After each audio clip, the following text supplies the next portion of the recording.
ನಮಸ್ಕಾರ. ನಮ್ಮ ಟಿವಿಯ ವಿಶೇಷ ಕಾರ್ಯಕ್ರಮಕ್ಕೆ ಪ್ರೀತಿಯ ಸ್ವಾಗತ. ಕಳೆದ ಕೆಲವಾರು ದಿನಗಳಿಂದ ನಾವು ಒಂದು ವಿಚಾರವನ್ನು ಸಾಕಷ್ಟು ಚರ್ಚೆ ಮಾಡ್ತಾ ಇದ್ದೇವೆ. ಅದು ಒಂದು ಹತ್ಯಾ ಪ್ರಕರಣದ ಆರೋಪಿ ಅಥವಾ ಈಗ ಅಪರಾಧಿಯಾಗಿರುವಂಥ ಒಬ್ಬ ವ್ಯಕ್ತಿಯನ್ನು ಸನ್ನಡತೆಯ ಆಧಾರದಲ್ಲಿ ಸರ್ಕಾರ ಬಿಡುಗಡೆ ಮಾಡುತ್ತೆ ಎನ್ನುವಂಥದ್ದು. ಆ ವ್ಯಕ್ತಿಯ ಹೆಸರು ಈಗಾಗಲೆಲ್ಲರಿಗೂ ಗೊತ್ತಿರುವಂಥದ್ದು ಪ್ರವೀಣ್. ವಾಮಂಜೂರಿನಲ್ಲಿ 1994ರಲ್ಲಿ ತನ್ನದೇ ಕುಟುಂಬದ 4 ಮಂದಿಯನ್ನು ಬೀಭತ್ಸವಾಗಿ ಹತ್ಯೆ ಮಾಡಿ ಪೊಲೀಸರು ಬಂಧನವಾದ ನಂತರ ಕೂಡ ಒಮ್ಮೆ ಎಸ್ಕೇಪ್ ಆದಂಥ ಆರೋಪಿ. ನಂತರ ಆತನಿಗೆ ನ್ಯಾಯಾಲಯಗಳು, ಅದು ಹೈಕೋರ್ಟ್ ಇರ್ಬೋದು, ಸುಪ್ರೀಂ ಕೋರ್ಟ್ ಇರ್ಬೋದು, ಅಪರಾಧಿ ಅಂತ ಘೋಷಿಸಿ ಮರಣದಂಡನೆಯನ್ನು ವಿಧಿಸ್ತವೆ. ಅದರ ಬಳಿಕ ಆತನಿಗೆ ಅದು ಮರಣದಂಡನೆ ಇದ್ದದ್ದು ಜೀವಾವಧಿ ಶಿಕ್ಷೆ ಕೂಡ ಪರಿವರ್ತನೆ ಆಗತ್ತೆ. ಸೊ ಕಳೆದ 2 ದಶಕಗಳಿಂದಲೂ ಹೆಚ್ಚಿನ ಕಾಲ ಜೈಲಲ್ಲಿದ್ದಂಥ ಈ ವ್ಯಕ್ತಿಯನ್ನು ಈಗ ಸರ್ಕಾರ ಬಿಡುಗಡೆ ಮಾಡಬೇಕು ಅಂತೇಳಿ ಯೋಚನೆ ಮಾಡುವಂಥ ಕಾಲಘಟ್ಟದಲ್ಲಿ ಆತನ ಕುಟುಂಬಸ್ಥರು, ಇಡೀ ಆತನ ಫ್ಯಾಮಿಲಿ, ಬಂಧು ಬಳಗೆಲ್ಲ ಯಾವುದೇ ಕಾರಣಕ್ಕೂ ಕೂಡ ಆತನನ್ನು ಬಿಡಬಾರ್ದು ಅಂತ ಹೇಳ್ತಾ ಇದ್ದಾರೆ. ಸರ್ಕಾರಕ್ಕೆ ಒತ್ತಡವನ್ನು ಹಾಕ್ತಾ ಇದ್ದಾರೆ. ಬಹುತೇಕ ಯಶಸ್ವಿಯೂ ಆಗಿದ್ದಾರೆ. ಈ ಹಂತದಲ್ಲಿ ಪ್ರವೀಣ್ ಆ ವ್ಯಕ್ತಿಯ ಆ ಬೀಭತ್ಸವಾಗಿರುವಂಥ ಕೃತ್ಯವನ್ನು ಬಯಲಿಗೆಳೆದು ಆತನನ್ನು ಅರೆಸ್ಟ್ ಮಾಡಿ ಆ ಇಡೀ ಪ್ರಕರಣ ಆತನಿಗೆ ಮರಣದಂಡನೆ ಆಗುವ ತನಕ ಹೋಗಿ ಮುಟ್ಟಬೇಕು ಅಂತಾದರೆ ಅದರಲ್ಲಿ ನಮ್ಮೆಲ್ಲರ ನೆಚ್ಚಿನ ಹೆಮ್ಮೆಯ ಪೊಲೀಸ್ ಅಧಿಕಾರಿಯೊಬ್ಬರ ಪಾತ್ರ ಇದೆ. ಶ್ರೀಯುತ ಜಯಂತ್ ಶೆಟ್ಟಿಯವರು. ಹೌದು, ರಾಷ್ಟ್ರಪತಿ ಪದಕ ವಿಜೇತರು, ಮುಖ್ಯಮಂತ್ರಿ ಸ್ವರ್ಣ ಪದಕ ಪುರಸ್ಕೃತರು, ಹಾಗೆ UN ಪೀಸ್ ಕೀಪಿಂಗ್ ಈ ಒಂದು ವಿಚಾರದಲ್ಲಿ ಕೂಡ ಅವರಿಗೆ ಪದಕವನ್ನು ಕೊಡಲಾಗಿದೆ. ಹಾಗೆ 1995ರಲ್ಲಿ ಆ್ಯಂಟಿ ರೌಡಿ ಸ್ಕ್ವಾಡ್ ಇದನ್ನು ಮಾಡಲಾಗಿತ್ತು. ಅದರ ಪ್ರಮುಖರಾಗಿ, ಚೀಫ್ ಆಗಿ, ಹೆಡ್ ಆಗಿ ಬಹಳ ಪ್ರಮುಖ ಕಾಲಘಟ್ಟದಲ್ಲಿ ಕರಾವಳಿಯಲ್ಲಿ, ಅದರಲ್ಲೂ ಮುಖ್ಯವಾಗಿ ಮಂಗಳೂರಿನಲ್ಲಿ ಶಾಂತಿ ಸುವ್ಯವಸ್ಥೆ ನೆಲೆಸಲಿಕ್ಕೆ ಬಹಳ ದೊಡ್ಡ ಕೊಡುಗೆಯನ್ನು ಕೊಟ್ಟಿರುವಂಥ ಜಯಂತ್ ಶೆಟ್ಟಿಯವರು ಇವತ್ತು ನಮ್ಮೊಂದಿಗಿದ್ದಾರೆ. ಅವರು ನಮ್ಮ ಕಾರ್ಯಕ್ರಮದಲ್ಲಿ ಮಾತಾಡಲಿಕ್ಕಿದ್ದಾರೆ. ಅವರಿಗೆ ಕಾರ್ಯಕ್ರಮ ಪ್ರೀತಿಯ ಸ್ವಾಗತ. ನಮಸ್ಕಾರ ಸರ್. ಮಾತಾಡಲಿಕ್ಕೆ ಒಪ್ಪಿಕೊಂಡದಕ್ಕಾಗಿ ನಮ್ಮ ಎಲ್ಲ ವೀಕ್ಷಕರ ಪರವಾಗಿ ನಿಮಗೆ ಆತ್ಮೀಯವಾಗಿರೋಂಥ ಸ್ವಾಗತ ಸರ್.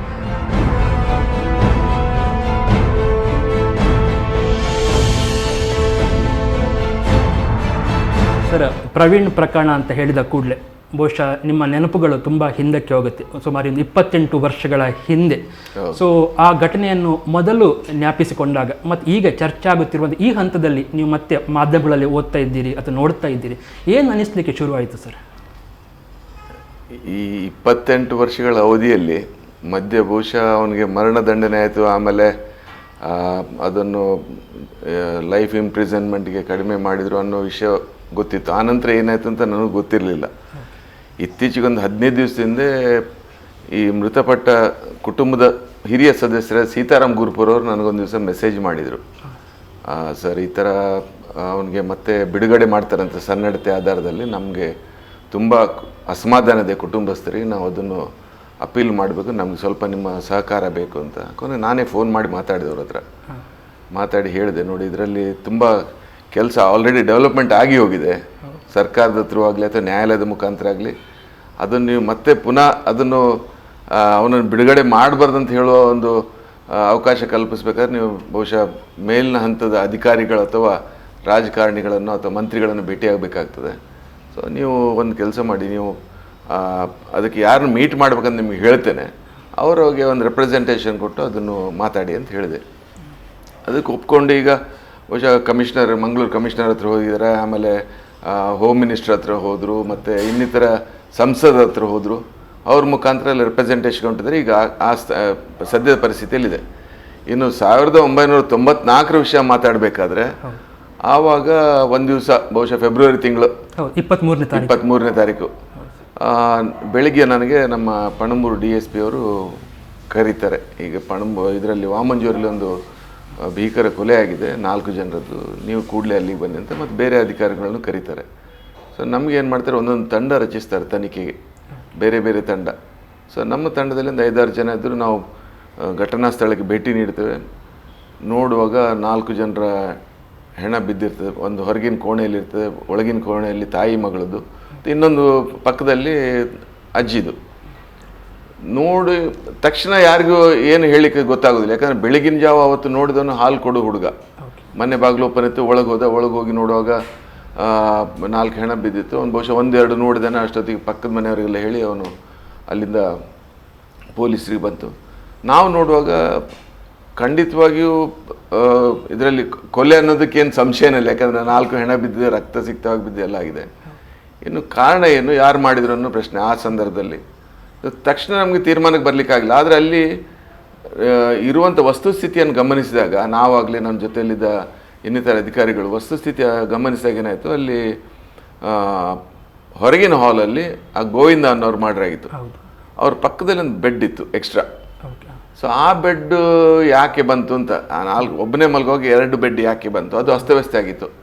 ಸೊ ಆವಾಗ ನಮಗಾಯ್ತು, ಇದು ಬಹುಶಃ ಯಾರೋ ಒಬ್ಬರು ಪರಿಚಯಸ್ಥರು ಮಲಗಿರ್ಬೋದು ಇಲ್ಲಿ, ಇಲ್ಲಾಂದರೆ ಪ್ರತಿ ದಿವಸ ಬೆಡ್ನಲ್ಲಿ ಹಾಲಲ್ಲಿ ಹಾಕಿ ಇಡೋದಿಲ್ಲ, ಮಲಗಿ ಎದ್ಮೇಲೆ ಅದನ್ನು ಮಡಚಿಡ್ತಾರೆ. ಸೊ ಅಸ್ತವ್ಯಸ್ತ. ನಾವು ಕೊನೆಗೆ ಸಂಬಂಧಿಕರೆಲ್ಲ ಬಂದರು, ಅವ್ರ ಹತ್ರ ಕೇಳುವಾಗ ಹೇಳಿದ್ರು, ಇಲ್ಲ ಸರ್, ಇಲ್ಲಿ ನಮ್ಮ ಸಂಬಂಧಿಕರಲ್ಲಿ ಹೆಚ್ಚಿಗೆ ಬರೋನು ಪ್ರವೀಣ್ ಮಾತ್ರ, ಬಟ್ ಅವನು ಒಳ್ಳೆ ಹುಡುಗ, ಅಂಥವನ್ನೇನು ಇಲ್ಲ, ಮತ್ತು ಉಳಿದವರು ಇಲ್ಲಿ ಯಾರು ಆಗಿ ಬಂದು ಹೋಗೋರಿಲ್ಲ ಅಂತ. ಮತ್ತು ಹೆಚ್ಚಿಗೆ ಅವ್ರ ಬಗ್ಗೆ ಮಾಹಿತಿ ಕೇಳಿದ ಹೇಳಿದ್ರು, ಗೋವಿಂದನಿಗೆ ಸ್ವಲ್ಪ ಅಂದರೆ ಆರೋಗ್ಯ ಸ್ಥಿತಿ ಸರಿ ಇರಲಿಲ್ಲ. ಸೊ ಅವನೊಂದು ಟ್ಯಾಬ್ಲೆಟ್ ತೊಗೊಂಡು ನಿದ್ರೆ ಮಾಡ್ತಿದ್ದ, ರಾತ್ರಿ ಮಲಗ್ತಿದ್ದ, പക്ഷെ ನಿದ್ದೆಯಲ್ಲಿ ಹೊಡೆದು ಹಾಕಿರ್ಬೇಕು ಅವನಿಗೆ. ಇನ್ನೂ ಒಂದು ಏನು ವಿಶೇಷ ಅಂತ ಹೇಳಿದ್ರೆ, ಅವರ ಅಜ್ಜಿ ಇದ್ರಲ್ಲ, ಅವರು ಈ ಬಚ್ಚಲ್ ಕೋಣೆ ಪಕ್ಕದಲ್ಲಿ ಹಿಂದಿನ ಬಾಗಿಲಿದೆ, ಮನೆಗೆ ಹಿಂದಿಂದ ಬರುವ ಬಾಗಿಲು, ಅಲ್ಲಿ ಏನು ಮಾಡ್ತಾರೆ, ಪಾತ್ರೆಯನ್ನು ಅದಕ್ಕೆ ಬಾಗಿಲು ಚಿಲ್ಕ ಹಾಕಿ ಕೊಂಡಿ ಹಾಕಿ ಅದಕ್ಕೆ ಪಾತ್ರೆಯನ್ನು ಜೋಡಿಸಿರ್ತಾರೆ ಅದ್ರ ಬಾಗಿಲಿಗೆ ತಾಗಿ. ಯಾರಾದರೂ ಫೋರ್ಸಿಬ್ಲಿ ಅದನ್ನು ಬಾಗಿಲು ದೂಡಿದ್ರು ಕೂಡ ಪಾತ್ರೆ ಬಿದ್ದರೆ ಎಲ್ರಿಗೂ ಎಚ್ಚರ ಆಗ್ತದೆ. ದೊಡ್ಡ ಪಾತ್ರೆ ಇಡ್ತಿದ್ರು, ಅದೊಂದು ಅವ್ರಿಗೆ ಒಂದು ಅಭ್ಯಾಸ. ಸೊ ಇದೆಲ್ಲ ಇರುವಾಗ ಅದು ನೋಡಿ ಪಾತ್ರೆ ಎಲ್ಲ ಇಂಟ್ಯಾಕ್ಟ್ ಇದೆ, ಏನು ಇದಾಗಿಲ್ಲ. ಇನ್ನು ಮುಂದಿನ ಬಾಗಿಲು ಮಾತ್ರ ತೆಗಿಲಿಕ್ಕೆ ಅವಕಾಶ, ಬೇರೆ ದಾರಿ ಇಲ್ಲ ಅಲ್ಲಿಗೆ. ಸೊ ನಮಗಾಯ್ತು, ಇದು ಯಾರೋ ಪರಿಚಯಸ್ಥರೇ ಮಾಡಿರ್ಬೋದು ಇದನ್ನು, ಅಥವಾ ಯಾರೋ ಸಂಬಂಧಿಕರೊಳಗೆ ಮಾಡಿರ್ಬೋದು. ಆಮೇಲೆ ಹಾಗೆ ಮಾತಾಡ್ತಾ ಎಲ್ಲ ವಿಷಯ ಕೇಳಿದ್ವಿ. ಅಷ್ಟೊತ್ತಿಗೆ ಪ್ರವೀಣು ಇದ್ದ ಅಲ್ಲಿ, ಅವರ ಪ್ರವೀಣಿನ ತಂದೆ ಕೂಡ ಬಂದಿದ್ದರು. ಪ್ರವೀಣಿನ ತಂದೆ ಹತ್ರ ಮಾತಾಡುವಾಗ ಅವ್ರು ಹೇಳಿದ್ರು, ನನ್ನ ಮಗ ನಿನ್ನೆ ಹೆಂಡತಿ ಮನೆಯಲ್ಲಿ ಮಲಗಿದ್ದಕ್ಕೆ ಅವನು ಬಚಾವದ, ಇಲ್ಲಾದ್ರೆ ಅವನು ಹೆಣ್ಣನ್ನು ಬೀಳ್ತಿತ್ತು ಇಲ್ಲಿ 5ನೇ ಒಂದು ಅಂತಂದ್ರೆ. ಹೌದಾ, ಯಾಕೆ ಅಂತ. ಇಲ್ಲ, ಅವನು ಹೆಂಡತಿ ಮನೆಯಲ್ಲಿ ಮಲಗಿದ ಅಂತ. ಸೊ ನಿಧಾನವಾಗಿ ಮಾತಾಡ್ತಾ ಅದನ್ನು ನಾವು ಗಮನದಲ್ಲಿ ಇಟ್ಕೊಂಡು ಆಮೇಲೆ ಅವರ ಪ್ರವೀಣ್ ಹತ್ರ ಮಾತಾಡಿದ್ವಿ.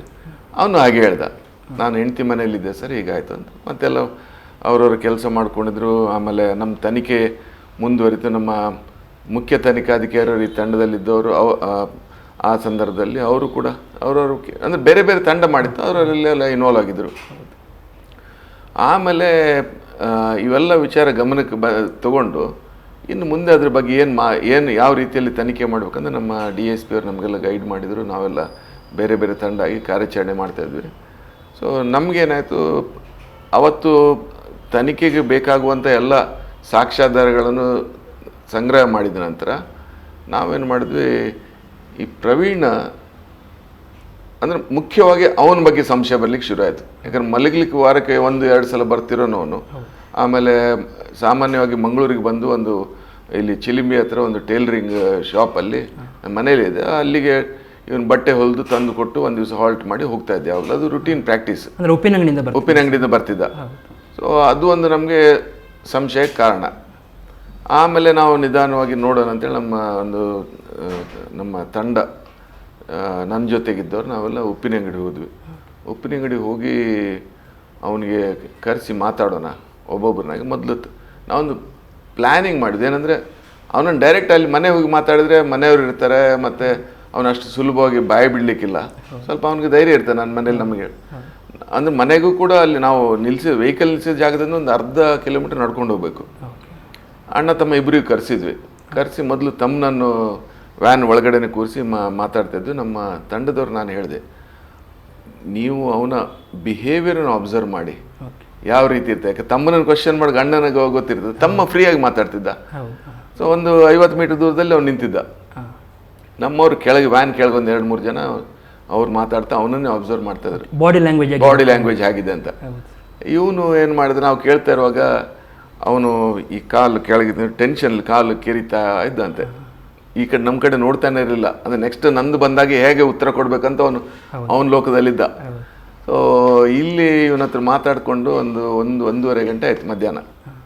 ಸೊ ಅವನು ಕೆಳಗೆ ಇಳಿಸಿದ್ದು, ನಮ್ಮ ಸ್ಟಾಫ್ ಕರ್ತಿದ್ದು ಏನಾಯ್ತು ಅಂತ. ಅವ್ರು ಈ ಥರ ಇವನು ಬಿಹೇವಿಯರ್ ಈ ಥರ ಇದೆ ಸರ್, ತುಂಬ ಟೆನ್ಷನ್ಲಿದ್ದಾನೆ, ಅವನ ಇದನ್ನು ಬಾಡಿ ಲ್ಯಾಂಗ್ವೇಜ್ ನೋಡಿದರೆ ನಮಗೆ ಡೆಫಿನೆಟಾಗಿ ಏನೋ ಸಂಶಯ ಬರ್ತದೆ. ನಾನದೇ ನೀವು ಏನು ಮಾತಾಡೋದು ಬೇಡ ಅವನ ಹತ್ರ, ಈಗ ಅವ್ನು ಸಮಾಧಾನವಾಗಿರಲಿ.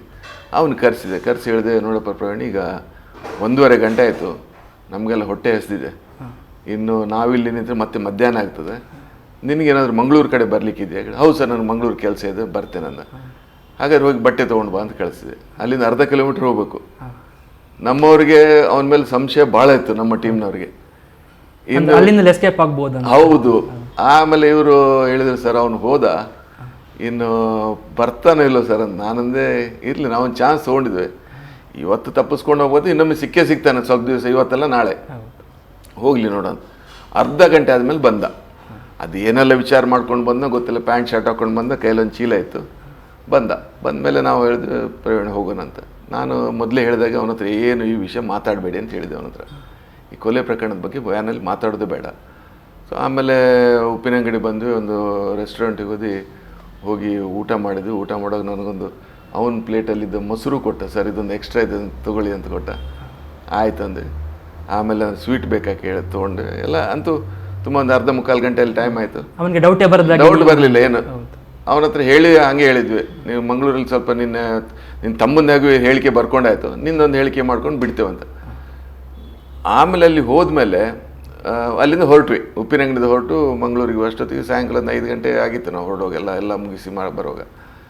ಆಮೇಲೆ ಮಂಗಳೂರು ಹತ್ತಿರ ಬರುವಾಗ ಇನ್ನೇನು ಕಣ್ಣೂರು ದಾಟೋವಾಗ ಅವ್ನು ಕೇಳಿದೆ ನಾನು, ಪ್ರವೀಣ್ ನೀನು ಎಲ್ಲಿದ್ದೆ ಅವತ್ತು ಘಟನೆ ಆದಾಗ? ನೀನಿದ್ದು ಇಲ್ಲ ಸರ್, ನಾನು ಇದ್ದರೆ ನಂದು ಹೆಣ ಬೀಳ್ತಿತ್ತು, ನಾವು ಅವತ್ತು ಹೆಂಡತಿ ಮನೆಯಲ್ಲಿದ್ದೆ. ಎಲ್ಲಿ ಹೆಂಡತಿ ಮನೆ? ಕೂತಾರು. ನಾನಂದೆ ಹೆಂಡತಿ ಮನೆಯಲ್ಲಿ ಇರಲಿಲ್ಲ ನೀನು, ಸುಳ್ಳು ಹೇಳಬೇಡ. ಇಲ್ಲ ಸರ್ ಅಲ್ಲಿದ್ದೆ ಅಂದ. ನಾನಂದೆ ಈಗಾಗಲೇ ಹೇಳಿ ಕಳಿಸಿ ಆಗಿದೆ, ನಾವು ಅಲ್ಲಿ ಎಲ್ಲ ವಿಚಾರಣೆ ಮಾಡ್ಕೊಂಡು ಬಂದಿವೆ, ನೀನು ಅವತ್ತು ರಾತ್ರಿ ಮಲಗಿಲ್ಲ ಅಂದೆ. ಅಷ್ಟೊತ್ತಿಗಾಗಲೇ ಮಂಗಳೂರು ಸಿಟಿ ಹತ್ತಿರ ಬಂದಾಯ್ತು, ಮಾತಾಡ್ತಾ ವೆಹಿಕಲಲ್ಲಿ. ಇಲ್ಲ ಸರ್, ನಾನು ಟೌನ್ ಹಾಲ್ ಹತ್ರ ಯಕ್ಷಗಾನ ನೋಡೋ ಅಭ್ಯಾಸ ಇದೆ ನನಗೆ, ನಾನು ಯಕ್ಷಗಾನಕ್ಕೆ ಹೋಗಿದ್ದೆ ಅವತ್ತು, ಆಮೇಲೆ ಅಲ್ಲೇ ಮಲಗಿದೆ. ಅದಕ್ಕೆ ನಮ್ಮವರೊಬ್ಬರು ಹೇಳಿದರು, ನಮ್ಮ ಟೀಮ್ನಲ್ಲಿದ್ದವರು, ಪ್ರವೀಣ ಅಲ್ಲಿ ಯಕ್ಷಗಾನ ಆಗೋದು ಗುರುವಾರ, ಈ ಘಟನೆ ನಡೆದು ಬುಧವಾರ ಎಲ್ಲಿ ಯಕ್ಷಗಾನ ನೀನು ನೋಡ್ತೀಯ ಅಂತ. ಅವನು ಸಡನ್ ಗೊತ್ತಾಯ್ತು ಇದೇನೋ ನನಗೆ ಬಿಡ್ತಾ ಇಲ್ಲ ಅಂತ. ಮತ್ತೆ ಹೇಳ್ದ, ಇಲ್ಲ ಸರ್ ಅದು ನನಗೆ 2-3 ಸಲ ಈ ಕೊಲೆ ನಡೆದಿದೆಯಲ್ಲ, ಹಾಗಾಗಿ ನಾನು ಸ್ವಲ್ಪ ಭಾಳ ಕನ್ಫ್ಯೂಷನ್ಲಿದ್ದೇನೆ, ಮೈಂಡ್ ಸ್ವಲ್ಪ ಏನೋ ಸರಿ ಇದಾಗ್ತಾಯಿಲ್ಲ. ನಾನು ಬಹುಶಃ ಅವತ್ತು ಅಲ್ಲಿ ಟೇಲರ್ ಇದ್ದಾರೆ ಒಬ್ಬರು, ಅವರು ತಮಿಳ್ನವರು, ಇಲ್ಲೇ ಸೆಟ್ಲ್ ಆಗಿದ್ದಾರೆ, ಅವ್ರ ಮನೆಗೆ ಹೋಗಿದ್ದೆ ಬಟ್ಟೆ ಕೊಡ್ಲಿಕ್ಕೆ ಸಾಯಂಕಾಲ. ಇನ್ನು ವಾಪಸ್ ಉಪ್ಪಿನಂಗಡಿ ಹೋಗ್ಲಿಕ್ಕೆ ಆಗೋದಿಲ್ಲ ಅಂತ ಹೇಳಿದ್ಮೇಲೆ ಅವ್ರು ಇಲ್ಲೇ ಮಲಗು ಅಂತ ಹೇಳಿದರು.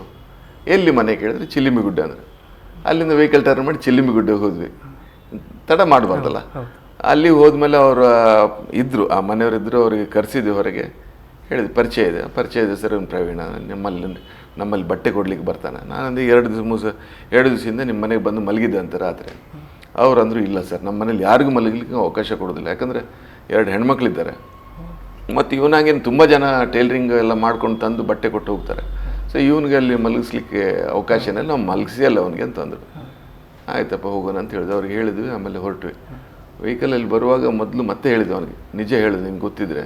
ಈಗ ಇಷ್ಟೊತ್ತಿಗಾಗಲೇ ನಮಗೆ ಸಾಧಾರಣ ಒಂದು ಅರ್ಧ ಗಂಟೆಯಲ್ಲಿ 2-3 ಸುಳ್ಳು ಹೇಳ್ತಾನೆ. ಅಂದರೆ ಅವನು ಅಲ್ಲಿ ಅವತ್ತು ರಾತ್ರಿ ಘಟನೆ ನಡೆದ ಸ್ಥಳದಲ್ಲಿ ಇದ್ದ ಅನ್ನೋದನ್ನು ಮರೆ ಮಾಚ್ಲಿಕ್ಕೆ ಅಂತೇಳಿ ಸುಳ್ಳು ಹೇಳ್ತಾನೆ ಅಂತ ಗೊತ್ತಾಯ್ತು ನಮಗೆ. ಆಮೇಲೆ ನಮ್ಮ ಇನ್ಸ್ಪೆಕ್ಟರ್ ಆಫೀಸ್ ಅವಾಗ ಕಂಕರಡಿಯಲ್ಲಿತ್ತು, ಅಲ್ಲಿಗೇನು ಹತ್ತಿರ ಬರುವಾಗ ಹೇಳ್ದ, ಸರ್ ನಾನೇ ಮಾಡಿದೆ ಅಂತ. ಯಾಕೆ ಅಷ್ಟು ಸುಲಭವಾಗಿ ಒಪ್ಕೊಡ್ತೀನಿ ಅಂದೆ ನಾನು. ನೀನು ಇಷ್ಟವರೆಗೆ ಇಲ್ಲ ನನಗೆ. ಇಲ್ಲ ಸರ್ ನಾನು ನಿಜ ಹೇಳ್ತೇನೆ. ನಾನಂದೆ, ನೋಡು ಪೊಲೀಸರಿಗೆ ಹೆದರಿ ನೀನು ಇದನ್ನು ಹೇಳಬೇಡ, ಹೌದು ಅಂತ ಹೇಳಬೇಡ, ನಿಜವಾಗ್ಲಿ ಮಾಡಿದರೆ ನಮಗೆ ಹೇಳು ಅಂತ ಹೇಳಿದ್ವಿ. ಆಮೇಲೆ ಆಯಿತು ಸರ್. ಆಮೇಲೆ ಇನ್ಸ್ಪೆಕ್ಟರ್ ಆಫೀಸ್ ಒಳಗೆ ಹೋಗಿ ಆದಮೇಲೆ ಅಲ್ಲಿಂದ ಮಾತಾಡಿದ್ವಿ ಸ್ವಲ್ಪ ಹೊತ್ತು. ಮಾತಾಡೋಕೆ ಎಲ್ಲ ಹೇಳ್ದೆ ಏನಾಯಿತು ಅಂತ. ನನಗೆ ಹೇಳಿದೆ, ಸರ್ ನನಗೆ ಸಾಲ ಇತ್ತು, ಸಿಂಗಲ್ ನಂಬರ್ ಲಾಟ್ರಿಯಲ್ಲಿ ಸ್ವಲ್ಪ ದುಡ್ಡು ಕಳ್ಕೊಂಡೆ, ಅದನ್ನು ರಿಕವರಿ ಮಾಡ್ಲಿಕ್ಕೆ ಅಂತೇಳಿ ನನಗೆ ಒಂದೇ ಬೇರೆ ಉಪಾಯ ಇರಲಿಲ್ಲ. ಇವ್ರ ಮನೆಯಲ್ಲಿ ಅವರು ಶಕುಂತಲಾ ಇದ್ದರು, ಇವರು ಸೀತಾರಾಮ್ ಗುರುಪುರ ತಂಗಿ. ಸೊ ಅವರು ಏನು ಮಾಡ್ತಿದ್ರು, ಇದನ್ನೆಲ್ಲ ಆಭರಣ ಎಲ್ಲ, ಬಂಗಾರದ ಒಡವೆ ಎಲ್ಲ ಒಂದು ಟಿಫಿನ್ ಕ್ಯಾರಲ್ಲಿ ಹಾಕಿ ಕಾಟ್ ಕೆಳಗಿಡ್ತಿದ್ರು. ಸೊ ಕಾಟ್ ಕೆಳಗಿಡ್ತಿದ್ರು, ಅದನ್ನು ಇವನಿಗೆ ಗೊತ್ತಿತ್ತು, ಮತ್ತು ಮನೆಯವ್ರಿಗೆ ಗೊತ್ತಿದ್ದವ್ರು 4 ಜನ ಸತ್ತೋದ್ರು, ಇವನಿಗೆ ಗೊತ್ತಿತ್ತು. ಸೊ ಬಂಗಾರದ ಒಡವೆನೂ ಮಿಸ್ ಆಗಿತ್ತು. ಆಮೇಲೆ ಬಂದು ಇವನು ಏನು ಮಾಡಿದಾನಂದ್ರೆ ಅವಾಗ ನಾವು ಅಲ್ಲಿಂದ ಅವನಿಗೆ ಕಾನ್ಫಿಡೆನ್ಸ್ ತೊಗೊಂಡು ಮಾತಾಡಿದ್ವಲ್ಲ, ಇಲ್ಲಿಂದ ಕದ್ದು ಆಭರಣ 4 ಕಿಸೆಯಲ್ಲಿ ಇಟ್ಕೊಂಡಿದ್ದ. ಅಂದರೆ ಅವತ್ತು ಕೂಡ ಇತ್ತು ಅವನಿಗೆ ನೀವು ಅರೆಸ್ಟ್ ಮಾಡುವಾಗ ಕೂಡ? ನಾವಂದ್ರೆ ಅರೆಸ್ಟ್ ಮಾಡಿಲ್ಲ, ಅಷ್ಟೊತ್ತಿಗೆ ಸುಮ್ಮನೆ ಮಾತಾಡ್ತಾ ಬಂದಿಲ್ಲ. ಅವನಿಗೆ ನಾನು ಹೇಳಿದೆ, ನೀನು ಮಂಗಳೂರಿಗೆ ಬಂದರೆ ನೀನು ಸ್ಟೇಟ್ಮೆಂಟ್ ಮಾಡಿ ನಿನ್ನಷ್ಟಿಗೆ ಹೊರಟೋಗು ಅಂತ ಹೇಳಿದಲ್ಲ. ಅವನೇ ಒಂದು 2-3 ಆಭರಣ ಇಟ್ಕೊಂಡು ಬಿಡ್ತಾರೆ ಎಲ್ಲರೂ ಮಾರ್ಲಿಕ್ಕೆ ಅಂತ. ಅದೇ ದಿವಸ ಮಾರಿ ಹಣ ತಗೊಂಡು ಹೋಗೋಣ, ಹೇಗೂ ಪೊಲೀಸ್ ನನಗೆ ಇಷ್ಟ ಇಲ್ಲ ಮಾತಾಡೋದು ಬಿಟ್ಬಿಡ್ತಾರಂತ. ಸೊ ಅದು ಆ ಕಾನ್ಫಿಡೆನ್ಸ್ ಅಲ್ಲಿ ಬಂದಾಗ ಅವನ ಕಿಸೆಯಲ್ಲಿ ಆಭರಣ ಸಿಕ್ತು. ಅದೇ ಆಭರಣ ಒಂದು ಸ್ವಲ್ಪ 1-2-3 ಆಭರಣ ಮನೇಲಿ ತುಂಬಾ ಹೋಗಿತ್ತು. ಒಂದು 80,000 1 ಲಕ್ಷದ ಆ ಕಾಲದ್ದು. ಈಗ ಒಂದು ಇವತ್ತಿನ ಬಹುಶಃ 50 ಲಕ್ಷ ವರ್ತ್ ಇರ್ಬೋದೇನೋ. ಅಂತೂ ಅದರಲ್ಲಿ 1-2-3 ಆಭರಣ ತೊಗೊಂಡು ಬಂದ. ಅದ್ರ ಬಗ್ಗೆ ಒಪ್ಕೊಂಡು ಮಾಡ್ತಾ ಇದ್ದಾರೆ. ಮತ್ತೆ ಮುಂದೆ ಮರುದಿವಸ ಬೆಳಿಗ್ಗೆ ಅಲ್ಲಿ ಪಂಚಾಯತ್ದಾರರೊಟ್ಟಿಗೆ ಅಲ್ಲಿಗೆ ಸ್ಥಳಕ್ಕೆ ಹೋದ್ವಿ. ಮನೆ ಹತ್ರ ಹೋಗುವಾಗ ಒಂದು ಬಿದಿರಿಂದು ದೊಡ್ಡ ಪೊದೆ ಇದೆ, ಬಿದ್ದಿರು. ಅಲ್ಲಿ ಒಂದು ಹ್ಯಾಂಡ್ ಕರ್ಚೀಫಲ್ಲಿ ಒಳಗೆ ಇಟ್ಟಿದ್ದ ಎಲ್ಲ, ತುಂಬ ಮೆಜಾರಿಟಿ ಅಲ್ಲಿ ಶೇರ್ ಅದರಲ್ಲಿತ್ತು, ಎಲ್ಲ ಕಳ್ತನ. ಅದನ್ನು ಒಂದು ಹ್ಯಾಂಡ್ ಕರ್ಚೀಫಲ್ಲಿ ಕಟ್ಟಿ ಒಳಗೆ ಇಟ್ಟಿದ್ದ. ಅದನ್ನು ತೆಗೆದು ಪಂಚಾಯತ್ ಪ್ರೊಡ್ಯೂಸ್ ಮಾಡಿದೆ. ಆಮೇಲೆ ಅದು ಅವನು ಬಂದು ಅರೆಸ್ಟ್ ಮಾಡಿ ಮುಂದೆ ತನಿಖೆ ಏನು ಪ್ರೊಸೀಜರ್ ಇತ್ತು ಅದು ಮುಂದುವರಿತು. ಆಮೇಲೆ ವಿಚಾರಣೆ ಹಂತಕ್ಕೆ ಬಂತು. ಅದರಲ್ಲಿ ತನಿಖಾಧಿಕಾರಿಯವರು ಚಾರ್ಜ್ ಶೀಟ್ ಹಾಕಿದರು ಕೋರ್ಟಿಗೆ. ಮುಂದೆ ಆ ಸಂದರ್ಭದಲ್ಲಿ ಅವನು ಬೆಲ್ಗಾಂ ಜೈಲಲ್ಲಿ ಇದ್ದ.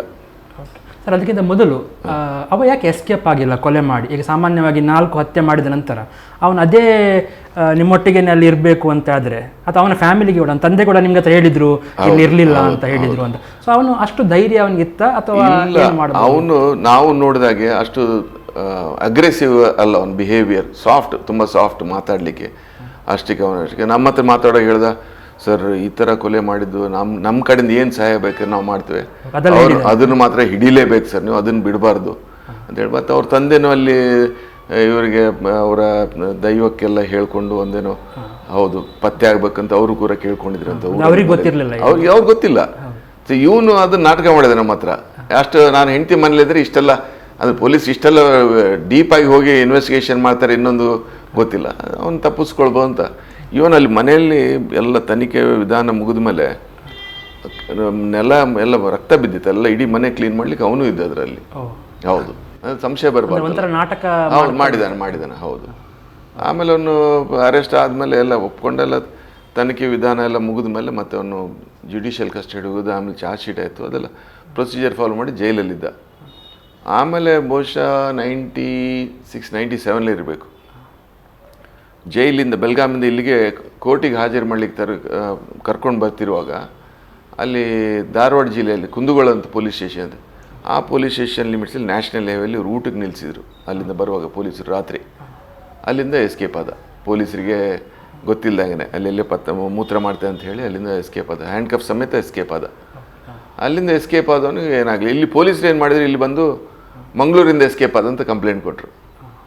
ಮತ್ತೆ ವಿಚಾರಣೆ ಮಾಡಿ ಅವರು ಪೊಲೀಸರಿಗೆ ಹೇಳಿದ ಮೇಲೆ ಇಲ್ಲ ಸರ್ ಅಲ್ಲಿಂದ ಇಂಥ ಪ್ಲೇಸಲ್ಲಿ ಅವನು ಎಸ್ಕೇಪ್ ಆದ. ಮತ್ತು ಆ ಕನ್ಸರ್ನ್ ಪೊಲೀಸ್ ಸ್ಟೇಷನ್ಗೆ ಅದೊಂದು ಕೇಸ್ ಟ್ರಾನ್ಸ್ಫರ್ ಮಾಡಿದ್ರೆ ಇವನಿಗೆ ಹುಡುಕ್ತಾ ಇದ್ವಿ. ಆ ಧೈರ್ಯ ಇತ್ತ ಸರ್, ಪೊಲೀಸರ ಕೈಯಿಂದ ತಪ್ಪಿಸ್ಕೊಳ್ಳೋ ಆ ಸಂದರ್ಭ ಹಂಗಿತ್ತು. ಅವನಿಗೆ ಧೈರ್ಯ ಬಂದಿರಬೇಕು ಅವನಿಗೆ, ಈ ಥರ ಮಾಡಿದರೆ ಆಗ್ತಾ ಅಂತ. ಅದ್ರ ಮತ್ತೆ ಇನ್ನೊಂದು ಭಾಳ ಬೇಸರ ಸಂಗತಿ ಏನಂದರೆ, ಅದ್ರ ಮನಸ್ಸಿಗೆ ನೋವುಂಟು ಸಂಗತಿ ಅಂದರೆ, ಈ ಘಟನೆ ನಡೆಯುವಂಥ 1 ತಿಂಗಳು ಅಥವಾ 2 ತಿಂಗಳು ಮೊದಲು ಇವರು ಶಕುಂತಲನ ಗಂಡ ಬಂದಿದ್ರು, ಜಯಂತ್. ಬಂದು ಆ ಮಗು ಇಲ್ಲಿ ಸೀಕ್ರೆಟ್ ಹಾರ್ಟ್ ಸ್ಕೂಲಲ್ಲಿ ಬಹುಶಃ 3rd ಅಥವಾ 4th ಸ್ಟ್ಯಾಂಡರ್ಡ್ ಇತ್ತು, 9 ವರ್ಷ ಅಂತ ಹೇಳ್ತಾರೆ. ಹೌದು. ಸೊ ಆವಾಗ ಮನೇಲಿ ಮಾತಾಡೋಕೆ ಹೇಳಿದ್ರಂತ ಹೆಂಡತಿ ಹತ್ರ, ಇಲ್ಲ ಮಗುವಿಗೆ ಏನು ಬೇಕು ಅದನ್ನು ಕೊಡಿಸ್ಬೇಕು, ನೀನು ತಿನ್ನಲಿಕ್ಕೆ ಇದಕ್ಕೆ ಏನು ಕಡಿಮೆ ಮಾಡಬೇಡ, ನಮ್ಮ ಹತ್ರ ಬೇಕಾದಷ್ಟು ಹಣ ಇದೆ, ಯಾಕೆ ಇದು ಮಾಡ್ತೀನಿ, ತೊಂದರೆ ಇಲ್ಲ ಅಂತೇಳಿ ಅಷ್ಟೆಲ್ಲ ಮಾತಾಡಿದ್ರು. ಆಮೇಲೆ ಒಂದು 15 ದಿವಸ 1 ತಿಂಗಳು ರಜೆಯಲ್ಲಿದ್ದರು, ವಾಪಸ್ ಹೋದ್ಮೇಲೆ ಒಂದು ಪತ್ರ ಬರೀತಾರೆ. ಇದೆ, ಮಗುವಿಗೆ ಚೆನ್ನಾಗಿ ನೋಡ್ಕೋ, ತುಂಬ ವಿದ್ಯಾಭ್ಯಾಸದ ಗಮನ ಹರಿಸು, ಅವಳಿಗೆ ಬಟ್ಟೆ ಇನ್ನೊಂದು ತಿಂಡಿ ತಿನ್ನಲಿಕ್ಕೆ ಏನಿದ್ರು ಕಡಿಮೆ ಮಾಡಬೇಡ, ಹಾಗೀಗೆ ಅಂತೆಲ್ಲ ಬರೆದು ಪತ್ರ ಹಾಕ್ತಾರೆ. ಹಾಕಿ ಎಷ್ಟೊಂದು ಅನ್ಫಾರ್ಚುನೇಟ್ ಅಂದರೆ ಆ ಪತ್ರ ಅವರೇ ಬಂದು ರಿಸೀವ್ ಮಾಡ್ತಾರೆ. ಹೌದು, ಆದ್ಮೇಲೆ ಬರ್ತಾರೆ ಅವರು. ಅಷ್ಟೊತ್ತು ಇನ್ನೂ ಅವ್ರು ಬರೆದ ಪತ್ರ ಇಲ್ಲಿ ರೀಚ್ ಆಗಿಲ್ಲ. ಬಂದು ಅವರು ಇಲ್ಲಿರುವಾಗಲೇ ಈ ಘಟನೆ ನಡೆದು ಅವರು ಎಲ್ಲ ಭಾಳ ಇದರಲ್ಲಿದ್ದರು, ಏನು ಬೇಸರದಲ್ಲಿದ್ದರು. ನೋಡ್ಕೊಂಡು ಆವತ್ತು ಒಂದು ಪತ್ರ ಬರ್ತದೆ, ಅದನ್ನು ಓದಿ ನಮ್ಗೆ ತೋರಿಸ್ತಾರೆ. ನಮ್ಗೂ ಕಣ್ಣೀರು ಬಂತು. ಹೆಂಡತಿಗೆ ಮಗಳಿಗೆ ಬರೆದ ಪತ್ರ ಅವರಲ್ಲಿ ಕೊಲೆಯಾಗಿದ್ದಾರೆ, ಅವರೇ ಬಂದು ಓದುವಾಗ ಎಷ್ಟೊಂದು ಮನಸ್ಸಿಗೆ ಬೇಸರ ಆಗ್ಬೋದು ಅವಾಗ ಎಲ್ರಿಗೂ. ಈಗ ನೆನೆಸ್ಕೊಂಡ್ರೆ ನಮ್ಗೆ ಬೇಸರ ಆಗ್ತದೆ, ನಮ್ಗಲ್ಲಿ ಯಾರಿಗಾದ್ರೂ ಬೇಸರ ಆಗುವಂಥದ್ದು. ಅಂದ್ರೆ ಅಷ್ಟು ಭಾವನೆ ಅದರಲ್ಲಿ ಇತ್ತು. ಹೌದು, ನೋಡಬೇಕು ಅದೇ ಮಗುವನ್ನು ಸಾಯಿಸಿ. ಹೌದು. ಆಮೇಲೆ ಇವನು ಎಸ್ಕೇಪ್ ಆದಮೇಲೆ ಒಂದು 2-3 ವರ್ಷ ನಮ್ಮ ಟೀಮ್ ಇನ್ನು ಬೇರೆ ಅಧಿಕಾರಿಗಳೆಲ್ಲ ತುಂಬ ಟ್ರೈ ಮಾಡಿದರು ಅವನು ಪತ್ತೆ ಮಾಡಲಿಕ್ಕೆ, ಪತ್ತೆ ಆಗಲೇ ಇಲ್ಲ. ಕೊನೆಗೆ ಒಂದು ದಿವಸ ಇವರು ಸೀತಾರಾಮ್ ಗುರುಪುರ್ ಅವರು ಇದ್ದಾರಲ್ಲ, ಇವರ ಈಗಿನ ಅವರ ಕುಟುಂಬ ಹಿರಿಯ ಸದಸ್ಯರು, ಅವರು ಮತ್ತು ಅವರ ಭಾವ ಜಯಂತ್ ಶಕುಂತಲನ್ ಗಂಡ, ಅವರು ಒಂದು ದಿವಸ ನಮ್ಗೆ ಬಂದು ಹೇಳಿದರು, ಸರ್ ನಾವು ಇಷ್ಟು ಪ್ರಯತ್ನ ಮಾಡಿದ್ರೆ ಸಿಗಲಿಲ್ಲ, ಹೇಗೆ ಮಾಡ್ಬೋದು, ಪೇಪರ್ ಪಬ್ಲಿಕೇಶನ್ ಕೊಡೋಣ. ನಾನು ಪೇಪರ್ ಪಬ್ಲಿಕೇಶನ್ ಕೊಟ್ಟರೆ ಜನರು ಮಾಡಿ ಏನಾದರೂ ಅದಕ್ಕೆ ರಿವಾರ್ಡ್ ಕೊಟ್ಟರೆ ಜನರಿಗೆ ಸ್ವಲ್ಪ ಟೆಂಪ್ಟೇಷನ್ ಇರುತ್ತೆ, ಏನಾದರೂ ಅಮೌಂಟ್ ಸಿಗ್ತದೆ ನಮಗೆ ಅಂತ ಮಾಡೋಣ. ಅವ್ರೇನಾದರೂ ಆಯಿತು ಸರ್ 1 ಲಕ್ಷ ರೂಪಾಯಿ ರಿವಾರ್ಡ್ ಇಡೋಣ ಅಂದರು. ಆ ಟೈಮಲ್ಲಿ 99ರಲ್ಲಿ ದೊಡ್ಡ ಅಮೌಂಟು.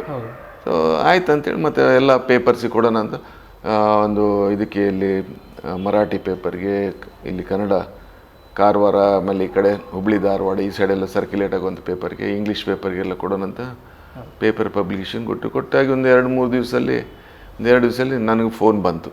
ಸರ್ ಆಗ ನಿಮಗೆ ರಾಜ್ಯ ಬಿಟ್ಟು ಹೋಗಿದ್ದಾನಂತ? ಇಲ್ಲ, ಏನಿಲ್ಲ. ಅಂತೂ ಸುತ್ತಮುತ್ತಲೇ ಎಲ್ಲಿಯಾದರೂ ದಕ್ಷಿಣ ಕನ್ನಡ ಜಿಲ್ಲೆ ಅಥವಾ ಉಡುಪಿ ಜಿಲ್ಲೆಯಲ್ಲಿದ್ದರೆ ಯಾರಾದರೂ ಒಬ್ಬರಲ್ಲೊಬ್ಬರು ಹೇಳಿಕೆ ಅಂದರೆ ನಮ್ಗೆ ಮಾಹಿತಿ ಕೊಡ್ತಾರೆ. ಯಾಕಂದರೆ ಪೇಪರಲ್ಲಿ ಉದಯವಾಣಿಯ ಇನ್ನೊಂದು ಆವಾಗಿನ ಪೇಪರಲ್ಲಿ ಎಲ್ಲ ಪೇಪರಲ್ಲಿ ಒಂದು ಫೋಟೋ ಕ್ಲಿಯರಾಗಿ ಬಂದಿತ್ತು. ಸೊ ಹಾಗಾಗಿ ಅದ್ರ ಬಗ್ಗೆ ಇಲ್ಲ, ನಮಗೆ ಡೌಟ್ ಇತ್ತು ಎಲ್ಲಾದ್ರೂ ಹೊರಗೆ ಹೋಗ್ಬೋದು ಅಂತ.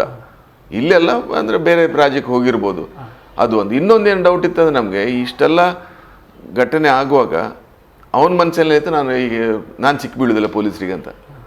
ಸೊ ಸಿಕ್ಕಿ ಬಂದ ಮೇಲೆ ಅವ್ನ ಮನಸ್ಸಿಗೆ ಪಶ್ಚಾತ್ತಾಪ ಆಗಿರ್ಬೋದು, ಈ ಥರ ಮಾಡಿದಲ್ಲ ಅಂತ. ಸೊ ನಾವು ಇನ್ನು ಬೇರೆ ಮನೆಯವರು ಅಥವಾ ಈ ಸಾರ್ವಜನಿಕರ ಅಭಿಪ್ರಾಯ ಏನಿತ್ತಂದರೆ ಅವನೆಲ್ಲೂ ಸೂಸೈಡ್ ಮಾಡ್ಕೊಳ್ತಾನೆ ಹೋಗಿ ಎಸ್ಕೇಪ್ ಆದಲ್ಲ ಅಂತ. ನಮ್ಮ ತಲೆಯಲ್ಲಿ ಹಂಗೆ ಇತ್ತು, ಇನ್ನು ಇವತ್ತು ನಾಳೆ ಎಲ್ಲರೂ ಸುದ್ದಿ ಬರ್ಬೋದು ಅಂತ. ಇದು ಆಯಿತು, 1 ವರ್ಷ ಆಯಿತು, 2 ವರ್ಷ, 3 ವರ್ಷ, ಇನ್ನು ಪತ್ತೆ ಇಲ್ಲ. ಸೊ ಕೊನೆಗೆ ಈ ಪೇಪರ್ ಪಬ್ಲಿಕೇಶನ್ ಕೊಟ್ಟು 2 ದಿವಸಕ್ಕೆ ಒಬ್ಬನ ಫೋನ್ ಬಂತು, ಸರ್ ನಾನು ನೋಡಿದ್ದೇನೆ ಅವನಿಗೆ, ಅವನೇ ಡೆಫಿನೆಟ್ ಹೌದು ಅಂತ. ಹೇಗೆ ಗೊತ್ತು ನಿನಗೆ ಕೇಳಿದೆ. ಒಂದು ಕಡೆ ಇದ್ದಾನೆ ಸರ್ ಅವನು, ದಕ್ಷಿಣ ಕನ್ನಡ ಜಿಲ್ಲೆಯವನಂತೂ ಖಂಡಿತ, ನಾನು ಅವನ ಬಗ್ಗೆ ಮಾಹಿತಿ ಕೊಡ್ತೇನೆ, 1 ಲಕ್ಷ ರೂಪಾಯಿ ನಾನು ಕೊಡ್ತೀರಾ? 1 ಲಕ್ಷ ರೂಪಾಯಿ ನಿನಗೆ ನೀನು ಕರೆಕ್ಟ್ ಕೊಟ್ಟರೆ ಏನು ಗ್ಯಾರಂಟಿ ಸರ್? ನಾನಂದರೆ ನಮ್ಮ SP ಅವ್ರ ಆಫೀಸ್ ನಂಬರ್ ಕೊಡ್ತೇನೆ, ಲ್ಯಾಂಡ್ಲೈನ್, ಒಂದು 15 ನಿಮಿಷ ಅರ್ಧ ಗಂಟೆ ಬಿಟ್ಟು ಫೋನ್ ಮಾಡು, ನಾನು ಅಲ್ಲಿ ಹೋಗಿ ರೀಚ್ ಆಗ್ತೇನೆ, ಆಮೇಲೆ ನೋಡೋದಂತ. ಆಮೇಲೆ ಒಂದು ಅರ್ಧ ಗಂಟೆ ಬಿಟ್ಟು ಫೋನ್ ಮಾಡಿದೆ. ನಾನು SP ಅವ್ರಿಗೆ ಯಾವಾಗಲೇ ಹೇಳಿದ್ದೆ, ಸರ್ ಈ ಥರ ಫೋನ್ ಬರ್ತದೆ ಮಾತಾಡಿ ಅಂತ. ಕೊನೆ ಮಾತಾಡಿ ಆಯಿತು. ಅವ್ರು ಹೇಳಿದ್ರು, ಇಲ್ಲ ನನ್ನ ಹತ್ರ 1 ಲಕ್ಷ ರೂಪಾಯಿ ಇದೆ, ನಿನಗೆ ಅದನ್ನು ಕೊಡ್ತೇವೆ, ಕರೆಕ್ಟ್ ಮಾಹಿತಿ ಸಿಕ್ಕಿದ್ರೆ ಮಾತ್ರ ನೀನು ಕೊಡ್ತೇವೆ ಅಂತ. ಆಯಿತು ಅಂದ್ರೆ ಕೊನೆ ನನ್ನ ಹತ್ರ ಮಾತಾಡಿ ಹೇಳಿದೆ, ಸರ್ ನಾನು ಕಾರವಾರದಲ್ಲಿ ಇಂಥ ಕಡೆ ನಿಂತಿರ್ತೇನೆ, ನಿಮ್ಮ ಟೀಮ್ ಬಂದು ನಾನು ಅವ್ರು ಕರ್ಕೊಂಡು ಹೋಗ್ತೇನೆ ಅಂತ. ಆಮೇಲೆ ನಮ್ಮವ್ರು ಅಲ್ಲಿಗೆ ಹೋಗಿ ರೀಚ್ ಆದರು.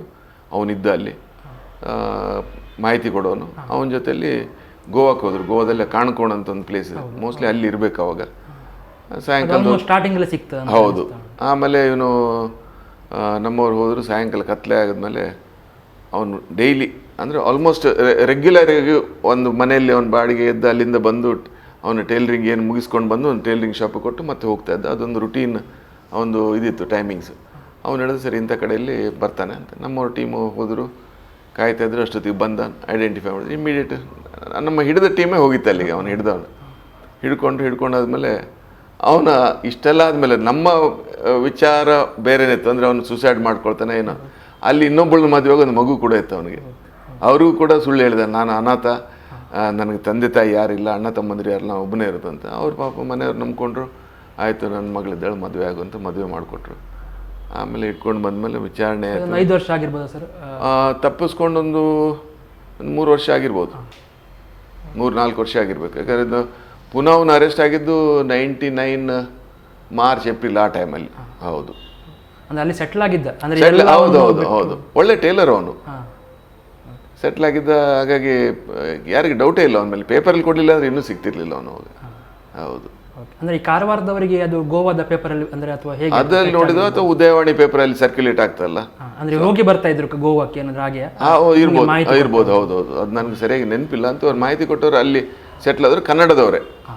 ಮತ್ತೆ ಬಾರ್ಡರ್ ಎಲ್ಲ ಕಾಣ್ಕೋಣ ಹೆಚ್ಚಾಗಿ ಅಲ್ಲಿ ಕಾರವಾರ ಈ ಕಡೆಯವರೆಲ್ಲ ತುಂಬ ಜನ ಇದ್ದಾರೆ ಅಲ್ಲಿ. ಹೌದು, ಹಾಗೆ. ಸರ್ ಇದು ಐ ವಿಟ್ನೆಸ್ ಇಲ್ಲದೆ ಇರುವಂಥ ಒಂದು ಅಂದರೆ ಕೊಲೆ ಆಗುವಾಗ ಅಲ್ಲಿ ಯಾರು ನೋಡಿದ್ದವರಿಲ್ಲ, ಕೇವಲ ನೀವು ಸರ್ಕಮ್ಸ್ಟೆನ್ಷಿಯಲ್ ಎವಿಡೆನ್ಸ್ನಿಂದಲೇ ಹಿಡಿದು ಇಂಥ ಪ್ರಕರಣವನ್ನು ಒಂದು ಮರಣದಂಡ ತನಕ ತೆಗೆದು ಹೋಗ್ಬೇಕಂತಂದ್ರೆ ದೊಡ್ಡ ನೀವು ಕೂಡ ಕೇಸನ್ನು ಸ್ಟ್ರಾಂಗ್ ಮಾಡಿದ್ರೆ ಮಾತ್ರ ಸಾಧ್ಯ ಆಗುತ್ತೆ ಸರ್, ಅಥವಾ ಸುಲಭವಾಗಿ ಬಿಟ್ಟೋಗುವಂಥ ಅನೇಕ ಸಂದರ್ಭಗಳನ್ನು ನಾವು ನೋಡಿದ್ದೇವೆ.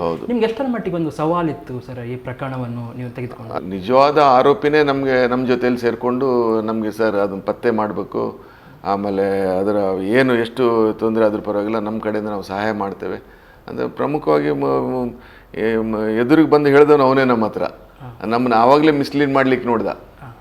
ಆದರೆ ನಮ್ಮ ತಂಡ ಭಾಳ ಚೆನ್ನಾಗಿತ್ತು, ಎಲ್ಲರೂ ಎಕ್ಸ್ಪೀರಿಯನ್ಸ್ಡ್ ಆಫೀಸರ್ಸ್ ಇದ್ದರು, ಎಲ್ಲ ಟೀಮು ನಮ್ಮ ಜೊತೆಲಿ ಕೆಲಸ ಮಾಡೋ ಟೀಮ್ ಕೂಡ ಚೆನ್ನಾಗಿತ್ತು. ಅಂದರೆ ಆ ಸಂದರ್ಭದಲ್ಲಿ ನಾವು ಗಡಿಬಿಡಿ ಮಾಡುವಂಥ ಅವಕಾಶನೇ ಇರಲಿಲ್ಲ. ನಾವು ಎಷ್ಟು ತಾಳ್ಮೆಯಿಂದ ಇರ್ತೇವೆ, ಎಷ್ಟು ಇನ್ಫ್ಯಾಕ್ಟ್ ಏನಾಗಿತ್ತು ಅಂದರೆ ನಾವು ಆ ಘಟನೆ ನಡೆದ ಸ್ಥಳ ಪರಿಶೀಲನೆ ಮಾಡುವಾಗ ವೀಡಿಯೋಗ್ರಾಫ್ ಮಾಡಿಸಿದ್ವಿ.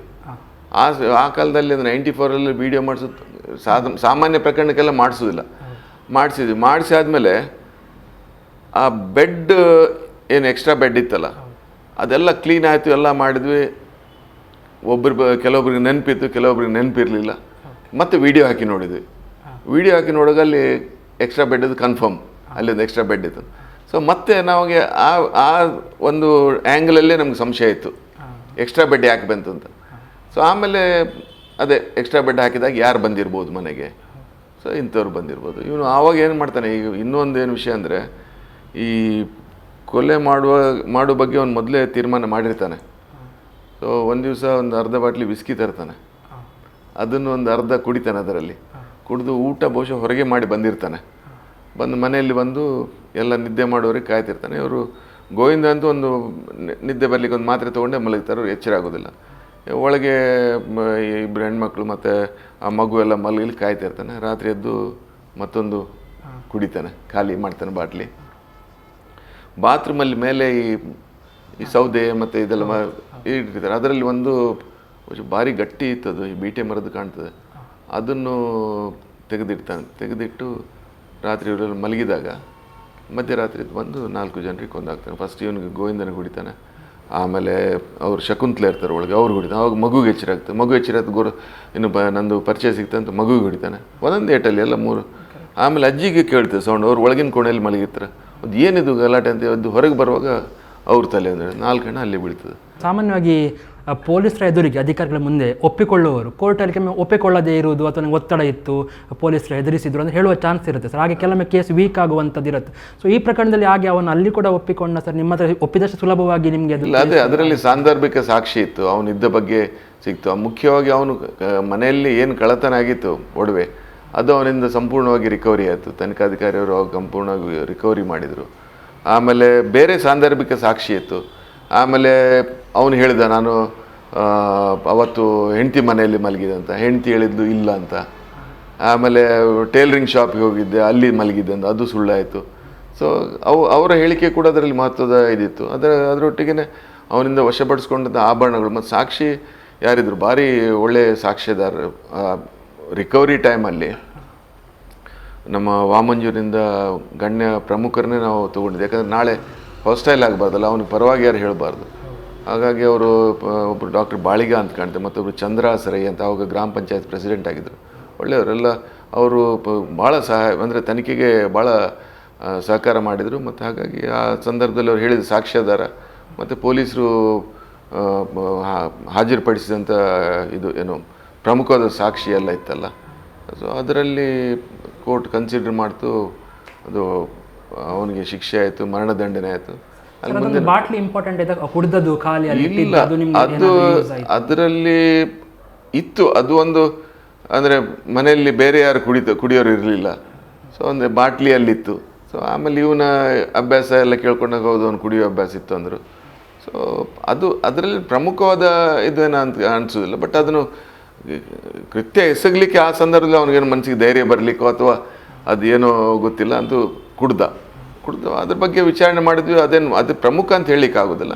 ಬಟ್ ಪ್ರಮುಖ ಅಂದರೆ ನಮಗೆ ಅವನು ಕಳ್ಳತನ ಮಾಡಿದಂಥ ವಸ್ತುಗಳು ಮತ್ತು ಆ ಸಂದರ್ಭದಲ್ಲಿ ಅವನು ಏನೇನು ದಾರಿ ತಪ್ಪಿಸ್ಲಿಕ್ಕೆ ನೋಡಿದ, ಆ ವಿಷಯದಲ್ಲಿ ನಮಗೆ ಭಾಳ ಮುಖ್ಯವಾದ ಇದು ಏನು ಸಾಕ್ಷ್ಯಾಧಾರ ಸಿಕ್ತು. ಸೊ ಹೈಕೋರ್ಟ್ ಕೂಡ ಇದು ಕೊಟ್ಟಿತ್ತು ಸರ್, ಗಲ್ಲು ಶಿಕ್ಷೆ ಕೊಟ್ಟಿತ್ತು, ಸುಪ್ರೀಂ ಕೋರ್ಟ್ ಕೂಡ ಕೊಟ್ಟಿತ್ತು. ಸೊ ನಿಮಗೆ ಒಬ್ರು ಅಧಿಕಾರಿಯಾಗಿ ಅದನ್ನು ಎಷ್ಟರ ಮಟ್ಟಿಗೆ ಅದು ತೃಪ್ತಿ ಕೊಟ್ಟಿತ್ತು ಆ ಟೈಮಲ್ಲಿ? ಒಂದು ಇಡೀ ರಾಷ್ಟ್ರಕ್ಕೆ ಅದು ಸುದ್ದಿ ಅಂತ ಒಂದು ವಿಚಾರ. ಹೌದು, ನನಗೆ ಒಬ್ಬನಿಗಲ್ಲ, ಎಲ್ರಿಗೂ ಅದರಲ್ಲಿ ಆ ಮಟ್ಟದ ಒಂದು ಶಿಕ್ಷೆ ಆಗಲೇಬೇಕು. ಯಾಕಂದರೆ ಆ ಪ್ರಕರಣ ಏನು ಘಟನೆ ನಡೆದಿತ್ತಲ್ಲ ಅವತ್ತು, ಅದನ್ನು ಕಣ್ಣಾರೆ ನೋಡಿದವರಿಗೆ ಅದು ಎಷ್ಟೇ ಗರಿಷ್ಠವಾದ ಶಿಕ್ಷೆ ಇದ್ರೂ ಕೂಡ ಅವ್ನು ಕಡಿಮೆನೇ ಅನಿಸಿತ್ತು. ಇವನಿಗೆ ಅವಾಗ ಯಾವಾಗ ಮರಣದಂಡನೆ ಆಯಿತು, ನಮಗೆ ತುಂಬ ಮನಸ್ಸಿಗೆ ಸಮಾಧಾನ. ನಾವು ಇಷ್ಟೆಲ್ಲ ಕಷ್ಟಪಟ್ಟು ಮಾಡಿದ್ವಿ, ಮನೆಯವರಿಗೂ ಒಂದು ಸಮಾಧಾನ ನೆಮ್ಮದಿ ಅಂತ ಹೇಳಿಕ್ಕೆ ಬಯಸೋದಿಲ್ಲ. ಯಾಕಂದರೆ ಕಳ್ಕೊಂಡವ್ರ ಮೇಲೆ ಮತ್ತೆ ವಾಪಸ್ ಬರೋದಿಲ್ಲ. ಅದು ತಾಯಿ, ಸಣ್ಣ ಮಗು, ಅಜ್ಜಿ, ಮಾವ ಎಲ್ಲರೂ ಸತ್ತೋದ್ಮೇಲೆ ಮನಸ್ಸಿನ. ಆದರೂ ಅವ್ರಿಗೂ ಒಂದು ಏನಿತ್ತಂದರೆ ಅವ್ನಿಗೆ ಶಿಕ್ಷೆ ಆಗಬೇಕು, ಗರಿಷ್ಠ ಒಂದು ಪ್ರಮಾಣದ ಶಿಕ್ಷೆ ಆಗಬೇಕಂದ್ರೆ ಮರಣದಂಡನೆ ಆಯಿತು ಅಂದಾಗ ಎಲ್ರಿಗೂ ಒಂದು ಸಮಾಧಾನ ಇತ್ತು. ಅವನಿಗೂ ಇದೇ ರೀತಿಯಲ್ಲಿ ನಾಳೆ ನೇಣು ಹಾಕ್ತಾರಲ್ಲ, ಅವನು ಸತ್ತೋಗ್ತಾನಲ್ಲ ಅನ್ನೊಂದು ಮನಸ್ಸಿಗೆ ಸಮಾಧಾನ ಇತ್ತು. ಆಮೇಲಿನ ಬೆಳವಣಿಗೆಗಳಿಗೆ ಎಲ್ರಿಗೂ ಗೊತ್ತಿದೆ. ಸೊ ಈಗೇನಾಗಿದೆ, ಅವನು ನನ್ನ ವೈಯಕ್ತಿಕ ಅಭಿಪ್ರಾಯ ಅವನು ಹೊರಗೆ ಬರಲೇಬಾರ್ದು, ಬಂದರೆ ಡೇಂಜರ್ ಅಂತ. ಯಾಕಂದರೆ 28 ವರ್ಷ ಒಳಗಿದ್ದ, ಬೇಕಾದಷ್ಟು ಕ್ರಿಮಿನಲ್ಗಳ ಕಾಂಟ್ಯಾಕ್ಟ್ ಬಂದಿದೆ ಅವನ ಒಳಗೆ.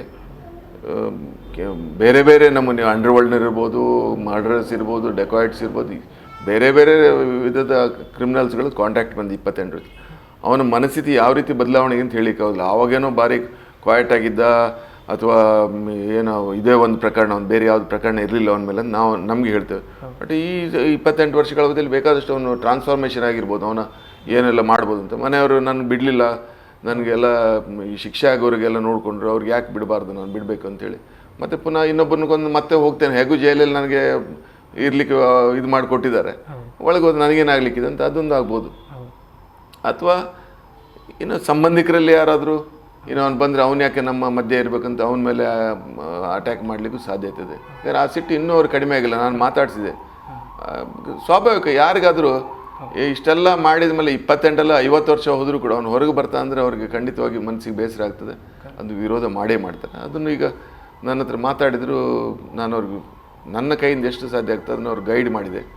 ಸೊ ಈಗ ಈ ಹಂತಕ್ಕೆ ಬಂದೆ. ಬಹುಶಃ ಗೃಹ ಮಂತ್ರಿಗಳು ಸ್ವತಃ ಅದರಲ್ಲಿ ಆಸಕ್ತಿ ವಹಿಸಿರೋದ್ರಿಂದ ಇವರು ನಿರೀಕ್ಷೆ ಏನು ಮಾಡಿದ್ದಾರೆ, ಈಗ ಅವನು ಬಿಡುಗಡೆ ಮಾಡಬಾರ್ದು ಅಂತ. ಬಹುಶಃ ಬಿಡುಗಡೆ ಆಗುವ ಸಾಧ್ಯತೆಗಳು ಕಡಿಮೆ. ಅಂತೂ ಕಾನೂನಿನ ಪ್ರಕ್ರಿಯೆ ಮತ್ತು ರಾಜ್ಯ ಸರ್ಕಾರದ ಏನು ಡಿಸಿಷನ್ ಏನು ತೊಗೊಳ್ತಾರೆ ಅದ್ರ ಮೇಲೆ ಅವಲಂಬಿತವಾಗಿದೆ ಈಗ ಅದು.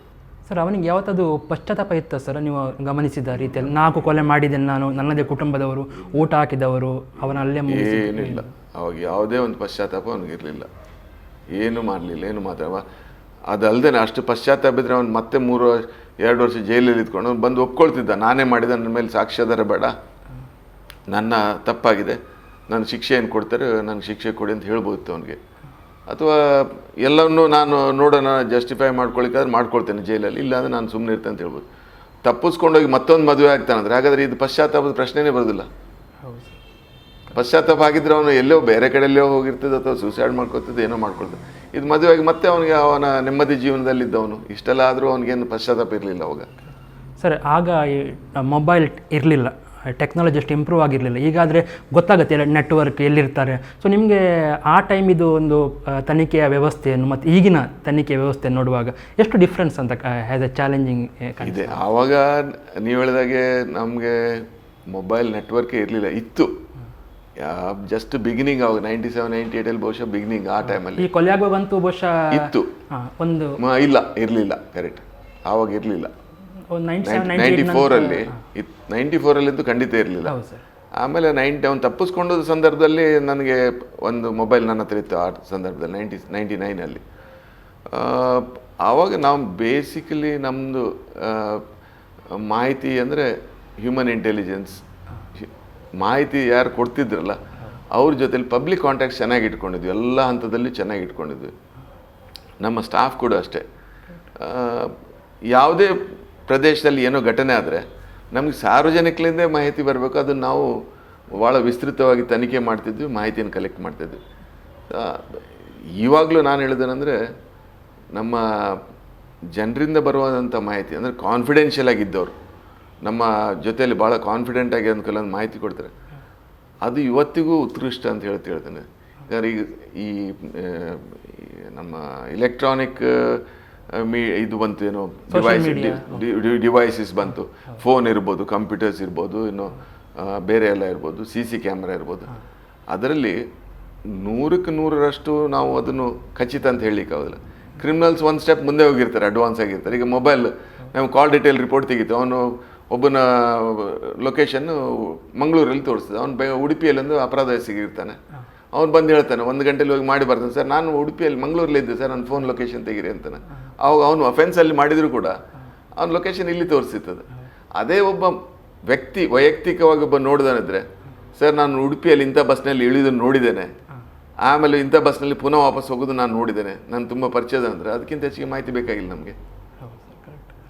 ಸೊ ಹಾಗಾಗಿ ಆವಾಗಿನ ಒಂದು ತನಿಖೆ ಭಾಳ ಸವಾಲಿನಂದಾಗಿತ್ತು. ಯಾವ ಥರ ಕ್ರಿಮಿನಲ್ಸ್ ಎಷ್ಟಾದರೂ ಅವರ ಮಟ್ಟಿಗೆ ಅವರು ಹುಷಾರಾಗಿರ್ತಾರೆ, ಅದು ಕ್ಲೂ ಬಿಟ್ಟಿರ್ತಾರೆ, ಅದು ಯಾವತ್ತೂ ಕ್ಲೂ ಬಿಟ್ಟಿರ್ತಾರೆ. ಒಂದು ಫಿಂಗರ್ ಪ್ರಿಂಟ್ ಬಿಟ್ಟಿರ್ತಾರೆ, ಫುಟ್ ಪ್ರಿಂಟ್ ಬಿಟ್ಟಿರ್ತಾರೆ. ಇಲ್ಲ ಈಗ DNA ಸಂಬಂಧಪಟ್ಟಂಥ ಕೆಲವೊಂದು ಕ್ಲೂಸ್ ಎಲ್ಲ ಏನು ಬಿಟ್ಟಿರ್ತಾರೆ, ಬ್ಲಡ್ ಇರ್ಬೋದು, ಅವರ ಸಲೈವ ಇರ್ಬೋದು, ಇನ್ನೊಂದು ಸಾಕಷ್ಟು ಅದಕ್ಕೆ ಪೂರಕ ಆಗುವಂಥ ಕೆಲವೊಂದು ಸಾಂದರ್ಭಿಕವಾಗಿ ಅಲ್ಲಿ ಬಿಟ್ಟು, ಅಂದರೆ ಗೊತ್ತಿಲ್ಲದೇ ಬಿಟ್ಟು ಹೋಗುವಂಥ ಸಾಕ್ಷ್ಯಾಧಾರಗಳು ತುಂಬ ಇರ್ತದೆ. ಸೊ ಅದು ನಿಜವಾಗ್ಲೂ ಇರೋದು ಒಂದು ತನಿಖಾಧಿಕಾರಿಯ ವಿವೇಚನೆಗೆ ಬಿಟ್ಟದ್ದು. ಅಂದರೆ ಅವನು ಗೊತ್ತಿರಬೇಕು ತನಿಖೆ ಸ್ಥಳಕ್ಕೆ ಹೋಗುವಾಗ ತಾನು ಏನನ್ನು ತನಿಖೆಗೆ ಬೇಕಾಗುವ ವಸ್ತುಗಳನ್ನು ಸಂಗ್ರಹಿಸಬೇಕು, ಯಾರಿಗೆ ಕಳಿಸ್ಬೇಕು, ಅದರ ಅವಧಿ ಏನು. ಈಗ ಉದಾಹರಣೆಗೆ ಬ್ಲಡ್ ಸ್ಯಾಂಪಲ್ ತೆಗಿತಾರೆ, ಅದು ಸುಮ್ಮನೆ ಓಪನ್ ಆಗಿಟ್ಟರೆ ಅದು ಬ್ಲಡ್ ಅದು ಡಿಸ್ಇಂಟಿಗ್ರೇಟ್ ಆಗ್ತದೆ, ಅದು ಆಮೇಲೆ ಅದು ಯಾರಿಗೂ ಉಪಯೋಗ ಇಲ್ಲ. ಅದು ಸುಮ್ಮನೆ ನಾವು ಫಾರೆನ್ಸಿಕ್ಸ್ ಲ್ಯಾಬ್ರೇಟರಿ ಕಳಿಸ್ತೇವೆ, ಇದು ಹ್ಯೂಮನ್ ಬ್ಲಡ್ ಅಂತಾರೆ. ಅದನ್ನು ಆ ಬ್ಲಡ್ಡನ್ನು ನಾವು ಇದನ್ನು ಮಾಡಲಿಕ್ಕಾಗೋದಿಲ್ಲ, ಗ್ರೂಪಿಂಗ್ ಮಾಡಲಿಕ್ಕಾಗೋದಿಲ್ಲ. ಸೆಮೆನ್ ಇದ್ದರೆ ಸೆಮೆನ್ ಕೂಡ ಅಷ್ಟೇ. ಸೊ ಇಂಥದ್ದು ಕೆಲವೊಂದು ಆ ತನಿಖಾಧಿಕಾರಿಗೆ ಗೊತ್ತಿರಬೇಕು, ತಿಳುವಳಿಕೆ ಇರಬೇಕು, ಅದು ಎಷ್ಟು ಅವಧಿ ಒಳಗೆ ನಾವು ಎಕ್ಸ್ಪರ್ಟ್ಸಿಗೆ ಕಳಿಸ್ಬೇಕು. ಇಲ್ಲಾಂದರೆ ನಮಗೆ ಅಲ್ಲಿ ತನಿಖಾ ಸ್ಥಳದಲ್ಲಿ ಸಿಕ್ಕಿದ ಕ್ಲೂಗಳು ಕೂಡ ನಾವೇ ಡಿಸ್ಟ್ರಾಯ್ ಮಾಡ್ದಂಗೆ ಆಗ್ತದೆ. ಇನ್ನು ಫಿಂಗರ್ ಪ್ರಿಂಟ್, ಫುಟ್ ಪ್ರಿಂಟ್ ಅಷ್ಟೇ, ಭಾಳ ಸೂಕ್ಷ್ಮತೆಯ ಕೆಲವೊಂದು ವಿಷಯಗಳದು. ಮತ್ತು ಇನ್ನೊಂದು ಬಹುಶಃ ಅವನಿಗೆ ಅಲ್ಲಿ ಯಾರು ಸಹ ಅವನು ಹೊಡೆಯುವಾಗ ಪುನಃ ರೆಬೆಲ್ ಆಗಿಲ್ಲ, ಅದು ಕೂಡ ಅವನಿಗೆ ಪ್ಲಸ್ ಆಯಿತು ಅಂತ. ಹೌದು, ಯಾಕಂದ್ರೆ ಎಲ್ಲ ನಿದ್ದೆಯಲ್ಲಿದ್ದರು. ಮೊದಲು ಹೊಡೆದದ್ದು ಗೋವಿಂದನಿಗೆ, ಅವನು ಕಾಡ ನಿದ್ರೆಯಲ್ಲಿದ್ದ. ಆಮೇಲೆ ಒಳಗಿಬ್ಬರು ಮಲಗಿದ್ರು, ಅವ್ರಿಗೆ ಇವನು ರೆಜಿಸ್ಟ್ ಮಾಡುವಂಥ ಅವಕಾಶನೇ ಇರಲಿಲ್ಲ ಅವನಿಗೆ, ಗೋವಿಂದನಿಗೆ. ಒಳಗೋದು ಅವರು ಮಲಗಿದ್ರು, ಅವರು ನಿದ್ರೆಯಲ್ಲಿದ್ದರು. ಹೌದು. ಆಮೇಲೆ ಅವರು 2-3 ಜನರದಾದ್ಮೇಲೆ ತಾಯಿ ಓಡಿ ಬಂದರು, ಅಜ್ಜಿ. ಅವ್ರು ಅಡ್ಡ ನಿಂತಿದ್ದ, ಗೋಡೆ ಅಡ್ಡ. ಅವ್ರು ಬಂದು ಅಲ್ಲಿ ತಲೆ ಹೊಡೆದು ಮುಗಿತು. ಯಾರಿಗೆ ಹೇಳಿ ಮಾತಾಡ್ಲಿಕ್ಕಿಲ್ಲ, ರೆಜಿಸ್ಟ್ ಮಾಡಲಿಕ್ಕೆ ಇಲ್ಲ. ಬಹುಶಃ ಅದನ್ನು ಮಾಡದೆ ಕೂಡ ಒಂದು ಬಹುಶಃ ಬಂಗಾರವನ್ನು ತಗೊಂಡು ಹೋಗಿದ್ರೆ ಮಾಡ್ಬೋದು. ಆದರೆ ಮನೆಯವ್ರಿಗೆ ಗೊತ್ತಾಗ್ತದೆ, ಯಾಕಂದ್ರೆ ಮನೇಲಿ ಎಲ್ಲರೂ ಎಚ್ಚರಿದಾಗಲೇ ಮನೆಗೆ ಬಂದಿರ್ತಾನೆ ಅವನು. ರಾತ್ರಿ ಬಂದು ಅವನು ಪ್ಲ್ಯಾನ್ ಬೇರೆ ಇದ್ರು ಕೂಡ ಅವನು ಎಚ್ಚರಿಕೆ ಬಂದರೆ ನಾವು ಮರುದಿವಸ ಬಂಗಾರ ಕಳ್ತನ ಆದರೆ ಹೇಳ್ತಾರೆ. ಸೊ ಅದು ಏನು ಅಂತೂ ಅವನ ತಲೆಯಲ್ಲಿ ಈ ಥರ ಮಾಡಿದರೆ ನಾನು ಸಿಕ್ಕಾಕೊಳ್ಳೋದಿಲ್ಲ ಅಂತ ಇರಬೇಕು. ಅರೆ ಭಾರಿ ಒಂದು ಪತ್ರಿಕೆಯಲ್ಲಿ ಅದು ಕೊಟ್ಟ ಕಾರಣ ಅಂತಿಮವಾಗಿ ಸಿಕ್ಕಿದ ಅಂತೇಳಿ, ಅಥವಾ ಇನ್ನು ತುಂಬ ವರ್ಷ ಅಲ್ಲೇ ಇರ್ತಿದ್ನೇನೋ ಅಂತ. ಹೌದು ಇರ್ತಿದ್ದ, ಬಹುಶಃ ಒಂದಲ್ಲ ಒಂದು ದಿವಸ ಸಿಕ್ತಿದ್ನೇನೋ. ಬಟ್ ಭಾಳ ಡಿಲೇ ಆಗ್ತಿತ್ತು, ತೊಂದರೆನೂ ಆಗ್ತಿತ್ತು, ಕಷ್ಟ ಆಗ್ತಿತ್ತು. ಮತ್ತು ನಮ್ಮ ನಂತರ ಬಂದ ಅಧಿಕಾರಿಗಳಂದ್ರೆ ಎಷ್ಟು ಮುತುವರ್ಜಿಯಿಂದ ಮುಂದುವರಿಸಿದ್ರು. ಎಷ್ಟೋ ಪ್ರಕರಣ ಹಾಗೆ ಇರ್ತದೆ, ಅಧಿಕಾರಿಗಳು ಬದಲಾದಾಗ ಅದ್ರ ಬಗ್ಗೆ ನಾವೇನು ಅದ್ರ ಬಗ್ಗೆ ವಿಶೇಷವಾಗಿ ಮಹತ್ವ ಕೊಡ್ತಾ ಇದ್ವು, ಅದು ಇನ್ನೊಬ್ಬ ಬಂದಾಗ ಕೊಡೋದಿಲ್ಲ. ಯಾಕಂದ್ರೆ ಅವ್ರಿಗೆ ಆ ಸಂದರ್ಭದಲ್ಲಿ ಬೇರೆ ಪ್ರಕರಣಗಳು, ಅದು ನೆಗ್ಲೆಕ್ಟ್ ಮಾಡ್ತಾರಂತಲ್ಲ, ಆ ಸಂದರ್ಭದಲ್ಲಿ ಬೇರೆ ಪ್ರಕರಣಗಳು ಬಂದಿರ್ತವೆ, ಅದರ ಹಿಂದೆ ಹೋಗ್ತಾರೆ. ಇದು ಯಾರೋ ಒಂದು 25 ವರ್ಷದಿಂದ ಆದ ಪ್ರಕರಣ ಹೀಗೆ ಎತ್ತಿ ಹಿಡಿದು ಭಾಳ ಕಡಿಮೆ ಇದ್ದಾರೆ, ಅಧಿಕಾರಿಗಳಿದ್ದಾರೆ, ಭಾಳ ಕಡಿಮೆ ನಾವು ಅಂದರೆ ಅಷ್ಟು ಎಲ್ಲ ಪ್ರಕರಣಗಳಲ್ಲಿ ಅವರು ವಿಶೇಷವಾಗಿ ಗಮನ ಹರಿಸೋದಿಲ್ಲ. ಕೆಲವು ಪ್ರಕರಣಗಳು ಕೊನೆಗೂ ದೊಡ್ಡ ಸೇರುವುದೇ ಇಲ್ಲ, ಆಗೋದಿಲ್ಲ. ಬೇಕಾದಷ್ಟು ಪ್ರಕರಣಗಳಿದೆ, ಸಾಕಷ್ಟು ಎಫರ್ಟ್ಸ್ ಮಾಡಿದ್ರು ಕೂಡ ಆಗೋದಿಲ್ಲ, ಕೆಲವೊಮ್ಮೆ ತಪ್ಪಿ ಹೋಗ್ತದೆ. ಸರ್, ನಿಮ್ಮ ಇದರ ಇಷ್ಟು ಸೇವಾವಧಿಯಲ್ಲಿ ಬಹುಶಃ ಇದನ್ನು ಎಷ್ಟರ ಮಟ್ಟಿಗೆ ಇದಕ್ಕೊಂದು ಈ ಪ್ರಕರಣಕ್ಕೆ ಇಂಪಾರ್ಟೆನ್ಸ್ ಕೊಡ್ತೀರಿ ಅಂತ? ಇದು ಬಹುಶಃ ಇದು ಒನ್ ಆಫ್ ಇಟ್ಸ್ ಕೈಂಡ್. ಬೇರೆ ನಮಗೆ ಬೇರೆ ಸಾಕಷ್ಟು ಕೊಲೆ ಪ್ರಕರಣಗಳಾಗಿವೆ, ರೇಪ್ ಆಗಿದೆ, ಡೆಕಾಯಿಟಿ ರಾಬ್ರಿ ಆಗಿದೆ, ಕಿಡ್ನ್ಯಾಪ್ ಆಗಿದೆ. ಅದರಲ್ಲಿ ಇದು ಭಾಳ ವಿಶೇಷವಾದಂಥ, ಯಾಕಂದ್ರೆ ಮನೆಯಲ್ಲಿ ಒಬ್ಬ ಮಲಗಿದವನು ಅವ್ರ ಹತ್ತಿರದ ಸಂಬಂಧಿನ ಕೊಲೆ ಮಾಡಿ ಈ ಥರ ಮಾಡೋದಂದ್ರೆ ಭಾಳ ನಾಲ್ಕು ಮಂದಿನೂ. ಅದರಲ್ಲಿ ಒಂದು, ಈಗ ನಾವು ಪೊಲೀಸ್ ಇಲಾಖೆಯಲ್ಲಿ ಇದ್ದರೂ ಕೂಡ ಬೇರೆ ಬೇರೆ ನಮೂನೆಯ ಪ್ರಕರಣಗಳನ್ನು ನಾವು ನೋಡಿರ್ತೇವೆ. ಇದೊಂದು ಅತಿ ಒಂದು ಮನಸ್ಸಿಗೆ ನೋವಾಗುವಂಥ ಪ್ರಕರಣ, ಇದರಲ್ಲಿ ಯಾರಿಗಾದರೂ ನೋವಾಗುವಂಥ ಪ್ರಕರಣ. ಹಾಗಾಗಿ ಇದೊಂದು ಭಾಳ ನನ್ನ ಸರ್ವಿಸ್ನ ಒಂದು ಅವಧಿಯಲ್ಲಿ ಇಂಥ ಪ್ರಕರಣ ನಾನು ಯಾವತ್ತೂ ನೋಡಿಲ್ಲ, ಕೇಳಿಲ್ಲ. ಸರಿ, ಇಡೀ ರಾಜ್ಯ ಮಾತ್ರ ಅಲ್ಲ, ದೇಶದಲ್ಲಿ ಕೂಡ ಚರ್ಚೆ ಆಗಿತ್ತು ಆ ಟೈಮಲ್ಲಿ ಅಂತ ಹೇಳುವವರಿದ್ದಾರೆ ಸರ್. ನಿಮ್ಗೇನಾದರೂ ತನಿಖೆಯನ್ನು ಆದಷ್ಟು ಬೇಗ ಅಂದರೆ ಎಸ್ಕೇಪ್ ಆದ ನಂತರ ಒತ್ತಡ ಇತ್ತು ಸರ್, ಅವನನ್ನು ಹಿಡಿಬೇಕು ಆದಷ್ಟು ಬೇಗ? ಏನಿರಲಿ, ಇತ್ತು, ಮನೆಯವ್ರದ್ದಿತ್ತು. ಯಾವಾಗಾದ್ರೂ ಕೇಳ್ತಿದ್ರು ಅವರು. ಸೀತಾರಾಮ್ ಗುರುಪುರವರು ಅದರಲ್ಲಿ ಮುಖ್ಯವಾಗಿ ಅವರು ಮತ್ತು ಜಯಂತ್ ಇಬ್ಬರು ವಿದೇಶದಲ್ಲಿದ್ದವ್ರೆ. ಆದರೆ ಆವಾಗ ಫೋನ್ ಮಾಡ್ತಾಯಿದ್ರು, ಏನಾಯಿತು ಸರ್, ಏನಾದರೂ ಪತ್ತೆ ಅದನ್ನ ಏನು ಮಾಡಬೇಕು, ಹೇಗೆ ಮಾಡಬೇಕಂತ. ರಜೆಯಲ್ಲಿ ಬಂದಾಗ ಬಂದು ಮಾತಾಡ್ತಾಯಿದ್ರು. ನಮ್ಮ ಹಿರಿಯ ಅಧಿಕಾರಿಗಳು ಭೇಟಿ ಆಗ್ತಿದ್ರು. ಬಟ್ ನಮ್ಗೆ ಅದ್ರ ಬಗ್ಗೆ ಅವನು ಎಲ್ಲಿ ತಪ್ಪಿಸ್ಕೊಂಡು ಕ್ಲೂ ಇರಲಿಲ್ಲಲ್ಲ. ಹೀಗೆ ಹುಡುಕ್ತಾ ಹೋಗೋದು, ಎಲ್ಲಿ ಆದರೂ ಒಂದು ಮಾಹಿತಿ ಇರ್ಬೋದು, ಇಂಥ ಕಡೆ ಹೋಗಿರ್ಬೋದು, ಜೈಲಲ್ಲಿ ಯಾರ ಜೊತೆ ಅಲ್ಲಿ ಕಾಂಟ್ಯಾಕ್ಟ್ ಇದ್ದ ಬೆಲ್ಗಾಮಲ್ಲಿ ಅವ್ರ ಹತ್ರ ಹೋಗಿ ಮಾತಾಡಿಸಿ ಅವರಿಂದ ಎಲ್ಲಿ ಹೋಗಿರ್ಬೋದು, ಏನಾದರೂ ಹೇಳಿದ್ನ, ಯಾರ ಹತ್ರ ಏನು ಹೇಳಿಲ್ಲ ಅವನು. ಅಲ್ಲಿ ಕೂಡ ಮಾತಾಡ್ತಿರ್ಲಿಲ್ಲ. ಹ್ಯಾಂಡ್ ಕಫ್ ಹಾಕಿದ ನಂತರ ಕೂಡ ಅವ ಗೋವಾಕ್ಕೆ ತಪ್ಪಿಸಿಕೊಂಡು ಹೋದ ಅಂತ ಹೇಳಿದ್ರು. ಹೌದು, ಅದೊಂದು ತುಂಬಾ ನೆಗ್ಲಿಜೆನ್ಸ್ ಪೊಲೀಸ್. ಹೌದು, ನಿರ್ಲಕ್ಷ್ಯ ಅಂತ ತುಂಬಾ ಕೇಸ್ ಆಗಿದೆ. ಓಕೆ, ಕೈಯಲ್ಲಿ ಕೋಳ ಇದ್ರು ಹೋದ ತುಂಬಾ ಕೇಸ್ ಆಗಿದೆ. ಹೌದು, ಇದು ಅದು ಯಾರಿಗೆ ಗೊತ್ತಾಗೋದಿಲ್ಲ ಸರ್, ಅವರು ತಪ್ಪಿಸ್ಕೊಂಡದ್ದು. ಅಂತಂದ್ರೆ ಅಲ್ಲಿ ಹೋಗಿ ಈಗ ಕೈಯಲ್ಲಿ ಕೋಳ ಇದ್ರೆ ಸಾಮಾನ್ಯವಾಗಿ ಗೊತ್ತಾಗತ್ತೆ ಯಾರು ತೆಗೆಯುವಾಗ ಅಥವಾ ಯಾರು. ಸ್ವಲ್ಪ ಜಾಸ್ತಿ ಎಫರ್ಟ್ಸ್ ಮಾಡಿದ್ರೆ ಅವನು ತೆಳ್ಳಗಿದ್ದ, ಮತ್ತೆ ಜಾಸ್ತಿ ಎಫರ್ಟ್ಸ್ ಮಾಡಿ ತೆಗಿಲಿಕ್ಕೆ ಆಗ್ತದೆ. ಸರಿಯಾಗಿ ಹಾಕಿರ್ಲಿಲ್ಲ ಅಂದರೆ ಅದನ್ನ ಜಾರಿಸ್ಲಿಕ್ಕೆ ಆಗ್ತದೆ.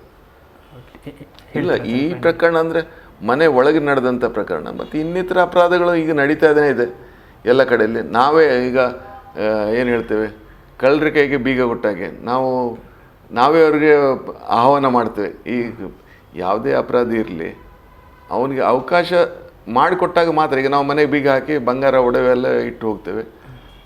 ಆ ಸಂದರ್ಭದಲ್ಲಿ ಕಳ್ಳರಿಗೆ ಗೊತ್ತಾಗ್ತದೆ, ಕಳ್ಳತನ ಮಾಡ್ತಾರೆ ಅಂತ ಬೇರೆ ಬೇರೆ ನಮೂನೆ ಅಪರಾಧಗಳಾಗ್ತದೆ. ನಾವೆಲ್ಲರೂ ಜಾಗೃತಿ ವಹಿಸಿದರೆ ಅಪರಾಧ ಪ್ರಕರಣಗಳನ್ನು ಕಡಿಮೆ ಮಾಡ್ಬೋದು. ಬಟ್ ಈ ಪರ್ಟಿಕ್ಯುಲರ್ ಏನು ಪ್ರಕರಣ ಇದೆ, ಇದು ಇಂಥ ಪ್ರಕರಣ ನಡೆದೇ ಇಲ್ಲ. 1000ದಲ್ಲಿ ಒಂದು ಪ್ರಕರಣ, ಒಂದು ಘಟನೆ ಇರ್ಬೋದು. ಮನೆಯೊಳಗೆ ಮಲಗಿ ಅಲ್ಲಿ ಅಪರಾಧ ಕೃತ್ಯ ಮಾಡಿ ಆಮೇಲೆ ಬಂಗಾರ ಒಡವೆ ತೊಗೊಂಡೋಗೋದು ಭಾಳ ಕಡಿಮೆ. ಒಬ್ಬರು ಅದೇ 1-2 ಪ್ರಕರಣ ಇರ್ಬೋದು ಅಷ್ಟೇ. ಅಂದ್ರೆ ಕಲಿಯುವಂಥ ಪಾಠ ತುಂಬ ಇದೆ ಮಾತ್ರ. ಇದೆ. ಹೌದು, ಯಾರು ಸಂಬಂಧಿಕರಾಗಲಿ ಅಥವಾ ಸ್ನೇಹಿತರಾಗಲಿ ಯಾರೇ ಆಗಲಿ, ನಮ್ಮ ಜಾಗ್ರತೆಯಲ್ಲಿ ಇರಲೇಬೇಕಾಗ್ತದೆ.